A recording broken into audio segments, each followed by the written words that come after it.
The bigger your dream, the harder you grind, the bigger your dream. The harder you grind, the bigger your dream. I said the harder you grind, the bigger you dream. I said you're up and I'm up. Y'all now tuned in to the Grind Hard Dream Big Show. Harder you grind, bigger you dream. I have a special guest in the building today. Introduce yourself to the people. Hey, my name is Jai Pinson. How are you feeling today? I'm amazing. How are you? I'm amazing. That's great. Glad to be here. Glad to be here. God is good all the time. All the God time. is good. So, for the people that don't know who you are, a little bit of background information, like your hobbies or where you went to school, where you grew up. Okay.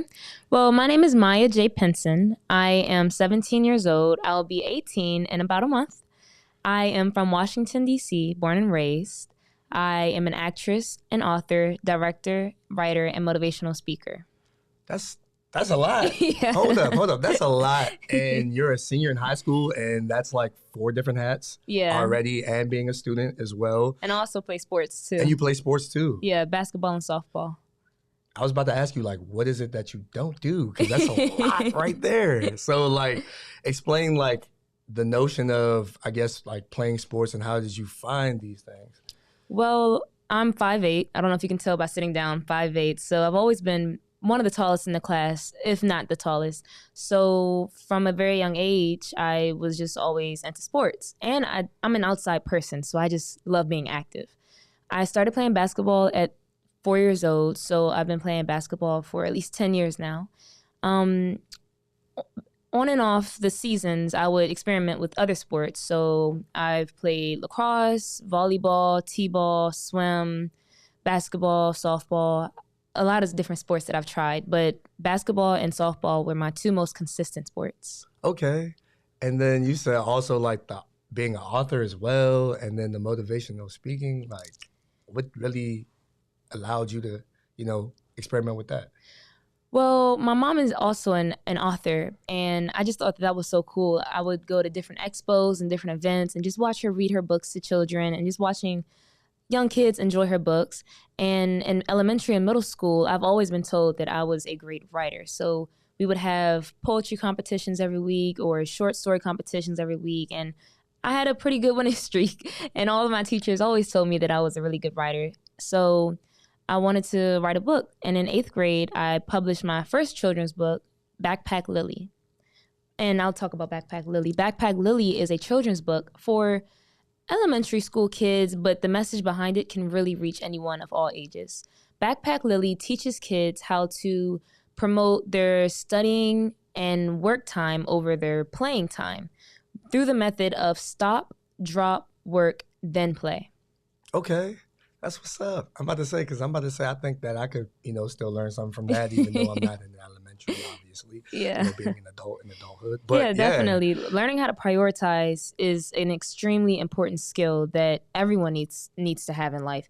And teaching them that at a young age will help gear them up through the, most fundamental years of growing, of learning how to prioritize their education over their extracurricular activities. And I learned that at a very young age because I was blessed with 2 amazing parents, and they taught me how to prioritize my education over my extracurricular activities. And I wanted to teach other kids how to do that so they can also follow suit and not have to worry about, I have to only focus on work and yet you're failing in class. Classes and education is always important. So I really wanted to teach kids how to prioritize their schoolwork over their playing time and extracurriculars. That's amazing, because I'm about to say, I know when I was in high school, that was the complete opposite. I was just like, okay, taking these classes, I got to pass my classes. If I play my sports, I play my sports. It's, it's cool. So the fact that you are really, really goal-oriented, I love it. I think that is very, very amazing and dope as well. So when did you really fall in love with film? Like, when did you really experiment with that? I've been in the industry since the age of 1, so 17 years now. Well, 16 going on 17 years now. And that was a print ad in a magazine. But I experimented with a few school plays in elementary school, and it was fun. It was definitely different, but I didn't really think the stage was for me. So when I was 11 years old, I was an extra in my first movie, and I thought it was just so cool seeing all the cameramen focus on the cameras, seeing all the actors and actresses focus on acting and acting. Just everyone had their own roles and their own jobs, and yet they still were able to collaborate and create a beautiful film. So then I got my first speaking role when I was 14, I believe, and I just fell in love with it. I fell in love with being in front of the camera and being able to act on camera. So I started taking more acting classes and really diving into film, and I realized that this is something that I can see myself doing for the rest of my life. It's really fun. You get to put on a whole bunch of different hats, be other people, be yourself, meet a bunch of cool people. And I just really love the film industry. I can hear it in the passion, in the voice. I mean, kudos to that. Because I'm about to say, I know that the broadcast journalism field is a big, big field. I have a degree in broadcast journalism. So, congratulations. I appreciate you for that. It does take a lot of skill as well in writing. So is it fair to say that English is like your favorite class, or you enjoy reading a lot, or do you have a favorite class? Most people would assume that English or writing is my favorite class, but actually it's math. Okay. Even before I knew that I liked writing and liked acting, math has always been my strongest suit. So yeah, I would say it's math. Okay. Yeah, me and math, we on and off sometimes, but it's okay. I like math, but I'm more the reading and writing type of guy. So English, definitely. Yeah, anything that has to do with writing, I got you. Yeah, that's the type of person I am. But so as far as your early projects, talk about that, because I think that with your films, you have a lot of positive messages, or you're really trying to promote some type of social awareness. So walk us through those films. Okay. So the first film that I wrote and directed and acted in is called I'm Ready. I produced I'm Ready when I was 16 years old at the end of 2020. Right in honestly, it's kind of hard to put a timeline on quarantine because we're still in the COVID era, but around the end of 2020. So not the necessarily beginning when COVID first struck, but it was in that August of that same year. So thank God we prayed over it, and thank God we were able to produce the entire film with at least 100 cast and crew members on set with 0 cases of COVID. It was a really nerve-wracking project because, one, it was the first movie that I was producing myself. Well, with the help of my parents and my team, but just this was our first production. So I wrote it, directed it, and acted in it, and had to worry about safety in terms of COVID. But God walked us through it. God held our hands through it and got us through it. And I'm Ready has won at least 12 awards, I believe, at least 12 awards from different film festivals. And it was a success. And that was my first time being behind the camera. And honestly, I think that's my passion. Okay. I think that's my passion. I've been acting for so long that I just got really comfortable with it and never really experimented with being behind the camera. But with I'm Ready, I got the chance to be a director, and I loved it. So after I'm Ready, we did Description. The Description, I'm sorry, I'll tell you what I'm Ready was about. I'm Ready is a short film that teaches and promotes open communication between kids and their parents on any topic, but more specifically in the movie when it comes to dating. Because I know that having the talk can be a little awkward, whether you're in the parent's shoes or the child's shoes. And that's just going to serve as a bridge just to ease into the conversation. The next movie is called The Description. The Description teaches young kids to be aware of their surroundings because in the film, 2 young girls are walking home from school. They are in danger, and it was one description that one girl caught that helped save the day. The next film is called I Dare You. I Dare You, I think, is my film with the most powerful message. I Dare You is a film that spreads awareness and talks about domestic violence.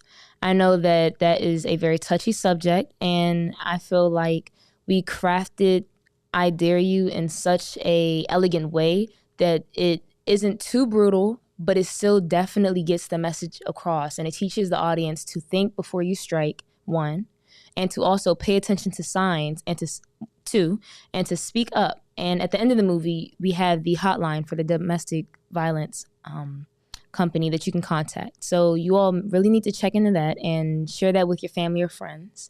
And my most recent film is called Distractions. I think that was the most fun to film. Distractions teaches and promotes street safety, well, driving safety. It teaches kids, young drivers, or even, seasoned drivers who just need the reminder to pay more attention on the road and the outside of the car instead of more so what's inside of the car. Okay. It's a lot of films right there. I'm not going to lie. They have a lot of messages because I know that, even in our day and age when we are seeing these things, domestic violence is still, an issue, of course, driving on the road and being safe, that's within the hazard itself, right? Definitely. Sometimes. So, what would be the inspiration, behind them? Would you just see, problems and you're like, okay, well, nobody's talking about this. So I feel like I'm the one to do it. So what really inspired you or drove you to even want to, produce these type of films? In fact, that is literally it. You took the words right out of my mouth. I use everyday situations with my life, or if I see, something on the news or like a reoccurring event on the news and I feel like it can be avoided. For example, distractions and being aware of your surroundings. Just, glancing around the area, seeing if you're seeing the same car following you for the past couple of blocks, or just, I feel like I write all of my films based off of things that I feel like the world needs to know, need to hear, and needs to be more aware of. A voice for the voiceless. I love it. Yes. I love it. I think that's very, very imperative, especially in our day, because, a lot of people probably suffer in silence. Mm-hmm. But then when you look at it in representation and you look at it on screen, our culture, our stories and things that do matter, these are everyday people. Mm-hmm. So for you to actually be a superhero in this realm and actually do that can inspire the next generation as well. So as far as, like the titles, like the creative process, like, can you walk us through that? Or like, what does that look like? As far as like the creative process, like being on set, like, okay, day 1, day 2, day 3, or what does that look like? So far, when it comes to the projects that MJP Productions have produced, they're all been short film.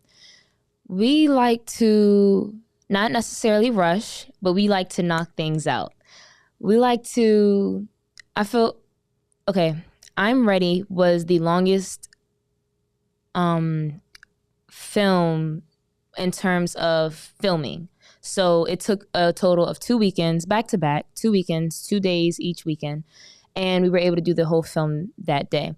The last 3 films I mentioned, Distractions, Descriptions, and I Dare You, those were all filmed in 1 day. We try to make sure, the biggest thing for me, I always try to make sure continuity and timing is, I think those are the 2 most important things for my projects. And for example, with Distractions, it was within the movie, Distractions, maybe 2 to 3 hours passed by in between the beginning and the end. But in reality, it took at least 12 hours to film. And we needed the sun to be up for certain shots. We needed the sun to be down for certain shots. So we had to kind of time around that. But each film is really different because of the messages and because of the plot and because of, we also try to be more considerate of the actors and actresses, because when I was just acting, I've been on sets where I don't want to say the actors weren't a priority, but just for the sake of the conversation, let's just go with that. And I also try to make sure that my actors and actresses are comfortable. So we always feed them, always, have breaks, and make sure that we film on days that everyone is available for, and we never try to leave anyone out. But That's pretty much the creative process. We try to make sure that the timing's good, availability's great. Yeah. That's good. I'm not gonna lie, because like I said, I've never really looked into it, but I'm like, okay, like I see a lot of people acting now, or doing their own thing. So I just wanted to know what that looked like, because it's pretty dope and it's pretty cool. Thank So you. as far as like you've obviously seen yourself or knowing someone or just seeing this representation in these films. What do you really want people to kind of like take away from these films, in addition to the message that you're saying? Yes, I always tell people that when you're walking away from my film, I want you to walk away with two things. I want you to, one, walk away with the intended message, whatever message I incorporated into the project. And two, I want you to walk away feeling inspired. I started making my own films at 15 years old. I was a motivational speaker starting at the age of 12. I was in my first movie at 11 and my first print job at 1. All that to say that you're never too young to do anything you want. All you have to do is try, get out there, try new things. Not everyone's going to be great at the first try, but just try again. And the more you try, think that's just practice, and practice makes perfect. So I always want people to walk away feeling inspired and just knowing that I'm never too young to do whatever it is that I want to do. And when I do my motivational speeches, that's one of the most common topics that I talk about, dreaming big. That's what's up. I mean, here on the grind, Yeah. so evidently, like, Great collaboration. Right. I just think that, literally, like, the harder you grind, the bigger you dream. Because I do feel like even, being an adult, as you get older, like, it's hard to imagine. But I do feel like, there's no limit to your imagination. Like, you should be able to, constantly think, constantly, work towards those things that you want to do. Yeah. So do you really feel like now that you've found your purpose and like kind of know your why?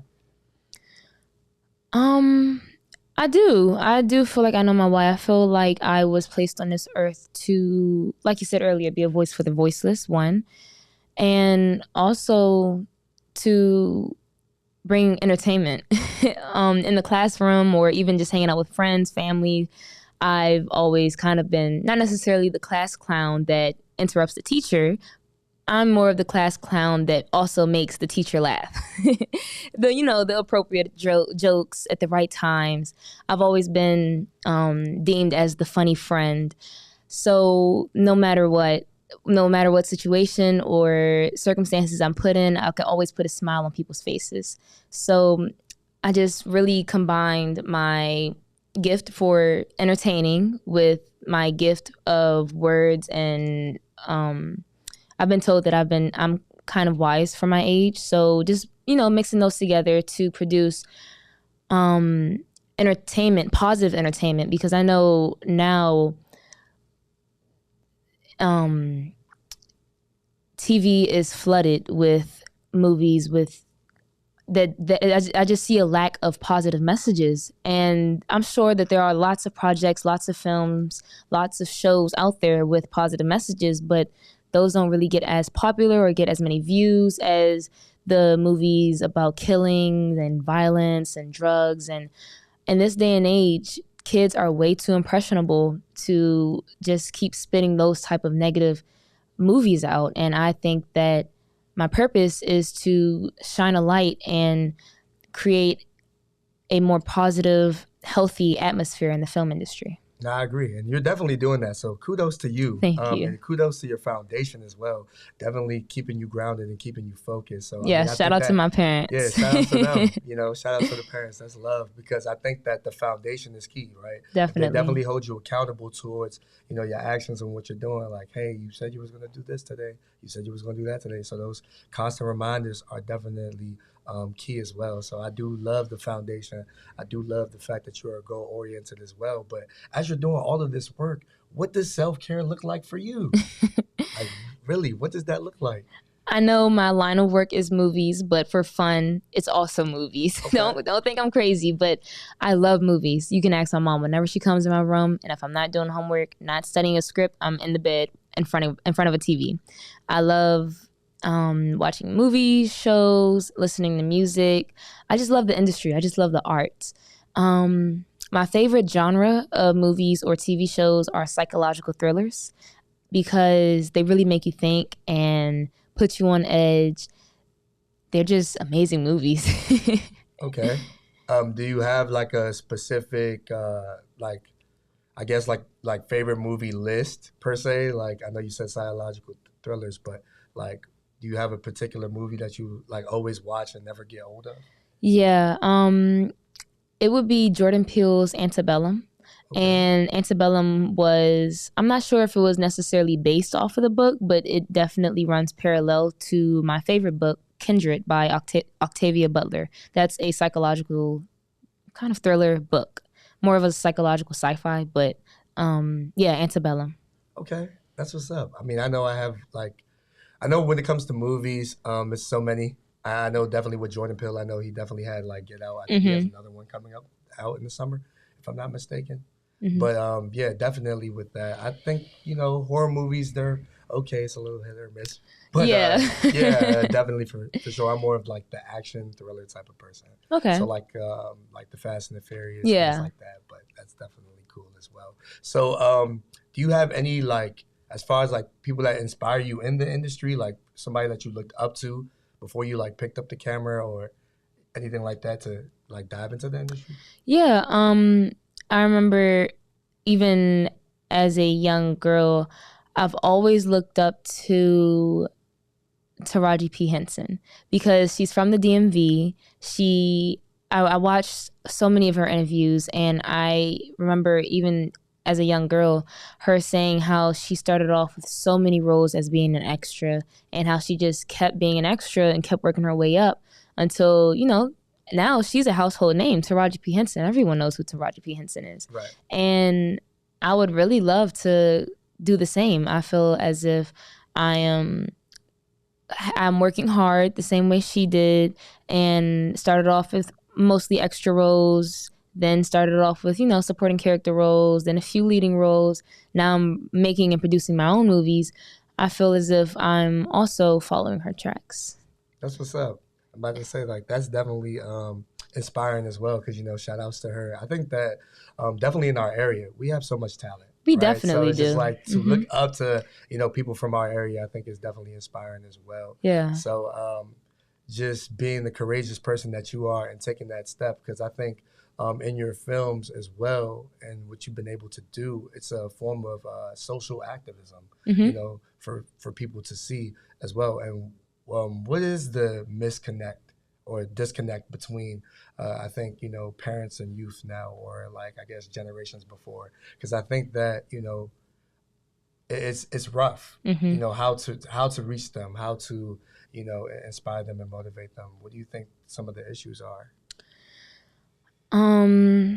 For the older generations, I feel like the biggest problem is that they're not very open-minded.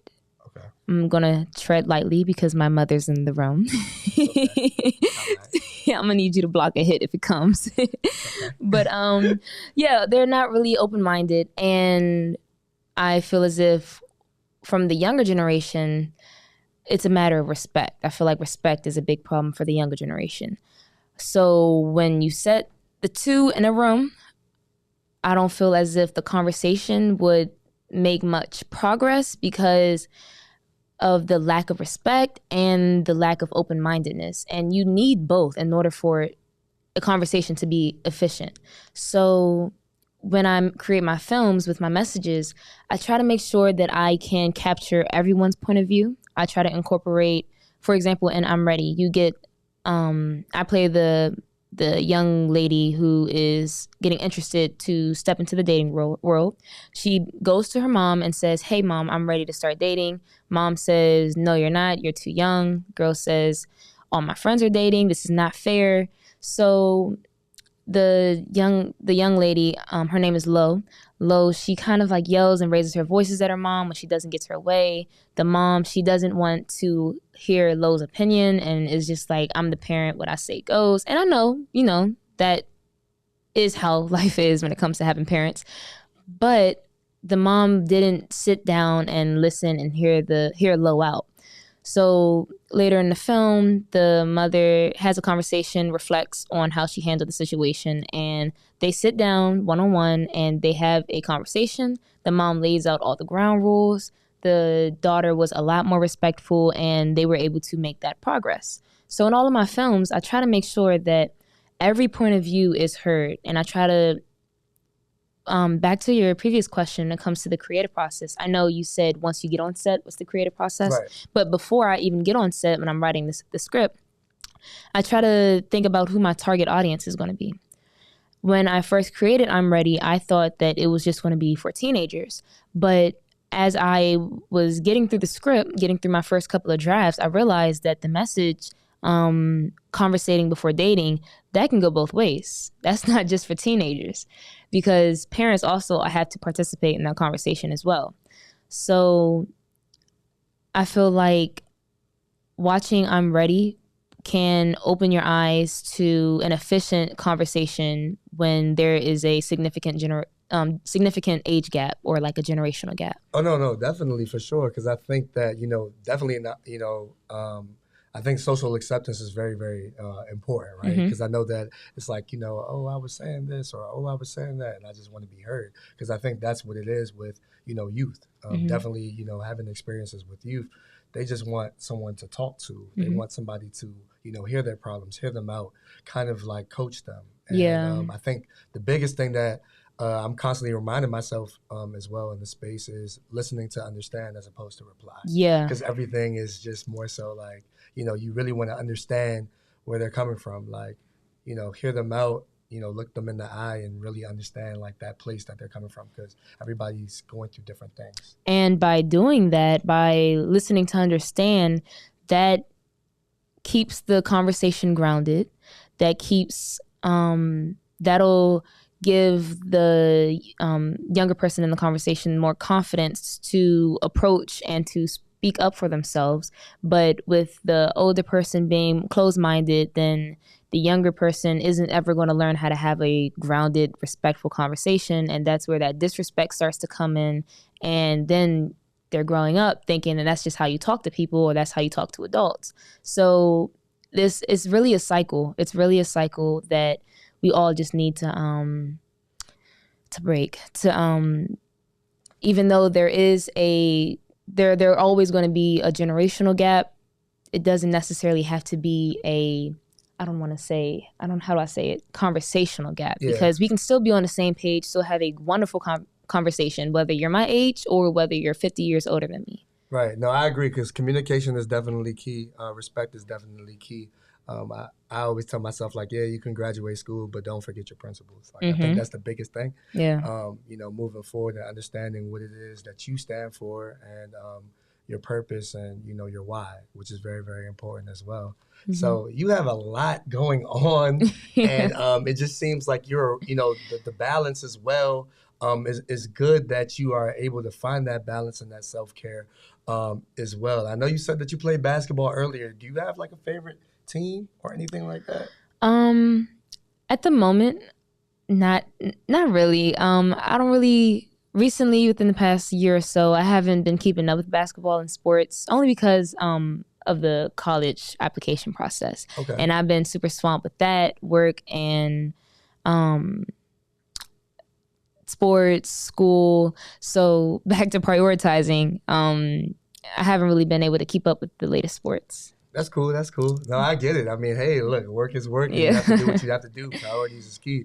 Grinding hard and definitely dreaming big. So as far as like the youth, what is it that you want to tell them in this particular time, if they're feeling down, they're feeling like they just don't have the motivation, they want to chase their dreams, but they just don't know how? Like, what would you tell them? I would just tell them to try. I know it sounds really simple, right, but try. That's the biggest thing for me. I've tried so many things, and I know I'm so young, but I've tried so many things, and I found a lot of things that I loved, and trust me, I definitely found some things I didn't care for. But if you just try, you literally never know what you'll like. You never know what you'll naturally be good at, and that's how you really find your place in life. You're not born with an itinerary. You're not born given oh, here's what you're going to grow up to be. Here's your passion. Here's what you like. Here's what you don't like. You never know until you try. If you want to be a chef, go start off with something simple. Make a grilled cheese and then work your way up. And of course, it's not going to be good on the first try, but just try again and try again until you get it. I think that that's just the idea of just getting out there and giving it a try. That can open up so many doors, more doors than you can even think of. No, I definitely agree. I think that's very, very well-rounded. So all these accolades that you've accomplished, from awards to notoriety for your films and things of that nature, how does it feel? It honestly feels great. I can't remember what exactly my very first award was, but I was completely shocked because I never really started any of this for awards. Like when I was beginning to receive accolades for it, it was an indescribable joy because not only were people watching my projects and they were actually enjoying my film, and with the more recognition and the more awards I received, I haven't been looking at it as, oh, I must be good. I've been looking at it as more people are seeing my stuff, because my thing is I just want my messages to reach as many people as possible. So I guess those are just kind of a little bit of proof, or just like some check-ins that I kind of look at it as just like, okay, my film's getting out there, is getting views, people are seeing it, people are taking in the message, people are enjoying it, obviously enough to give me an award. But I definitely appreciate each and every one of them, and hopefully one day I'll get a Grammy. Grammy, Oscar. Okay. That's big. Like that. Definitely a big goal. I think, it's very, very important, as well, because I think that, in real life and social media, we deal with so many things. So I just think that, trying to separate the two and understand that, I think that even with Instagram, right, because it's called Instagram, so instant gratification, I think delaying the gratification is also key as well. And I think that because your work is intentional, and it's pure, and it's, you're goal oriented, you're keeping God first, you're understanding your foundation, that that's not, like I said, that's not going to derail you or stop you from doing what you need to do, because you're focused on the message, not just okay, I'm doing this just to do this. So you're very, very intentional and very, very pure with what you're doing. So I definitely salute it, and I'm definitely a fan, and I'm definitely rooting for you on that. Thank you. Yes.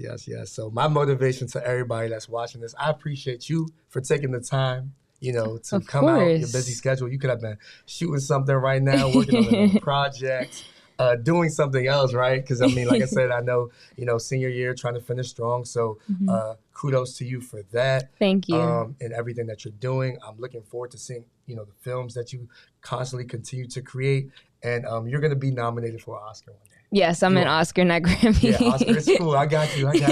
Oscar for sure. I don't know when it's going to be, but an Oscar one day is definitely coming. It's a lot of talent in the DMV, and I do appreciate you for, accepting this role and the responsibility and understanding that you have purpose in life and what you're doing. So I think my motivation to the people that's watching is, it's never too late. It's never too late. Yeah, never too late. Never too late. I think that that's something I can add to my list, if you don't mind me taking that. Yeah, for sure. I've always said you're never too young to do anything that you want to do, but I never really realized that adults can maybe sit there and say, I'm too old to try and start a business. I never realized that. So yeah, thank you for enlightening me on that type of perspective. Yeah, for sure. Like I said, at the end of the day, it's like you just have to have your goals and understand what you want to do. Just hit the start button for yourself. Yep, try. And the main focus is to remain focused. Yes. Let people know where they can follow you as well. You can follow me on Instagram at MayaJ04. You can subscribe to my YouTube channel at MJAIP Productions. And you can visit my website at mjaip.com. Yes, yes, yes. This was an delightful conversation. As you can see, we were just flowing, y'all. Yeah. We was just definitely flowing. So with that being said, y'all, the harder you grind, the bigger you dream, and we out. Hey.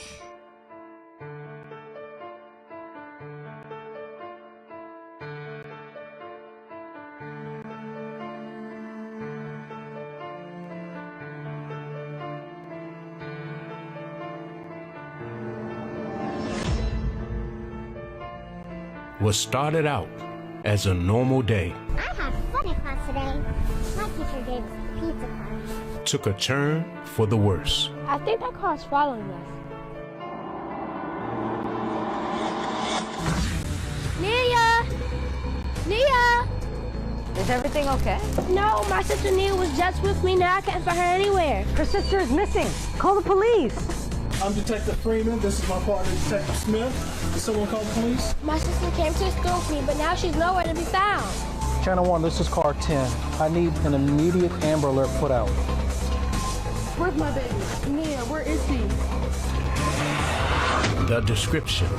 This film can save your child's life.